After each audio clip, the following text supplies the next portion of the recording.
Hello guys, இப்போ நம்ம பார்த்துக்கிட்டு இருக்கிறது நம்ம ஊர் பனைக்குளத்துக்கு அருகில் உள்ள அழகன்குளம் கடற்கரை தான்.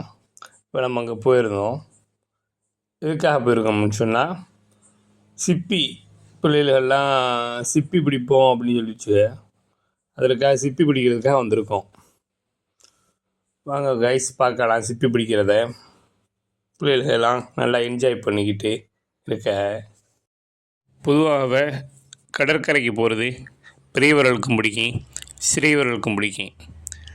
மாலை நேரத்தில் எங்கள் ஊர் பனைக்குளத்து கடற்கரை சூப்பராக இருக்கு. நான் அடுத்த வீடியோவில் எங்கள் ஊர் கடற்கரையில் உள்ள காட்சியெல்லாம் போடுறேன். அப்படியே இங்கே போய்கிட்டு இருக்கையில் இந்த கடற்கரையில் மீனவர்கள் மீன் பிடிக்கிறாங்க பாருங்களேன். வலை வெளியே வந்துருச்சு, கரை வலை. மாலை நேரத்தில் கரை வலை மீன் வளைச்சிட்டாப்புல.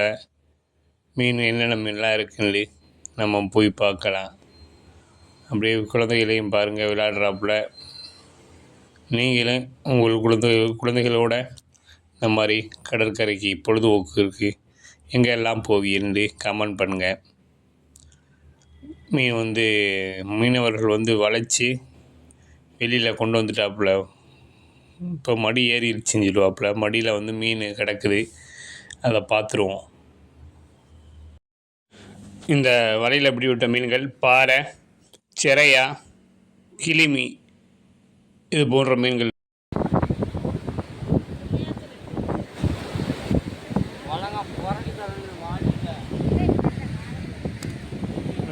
எந்த ஸ்கூலில் படிக்கிறேன்?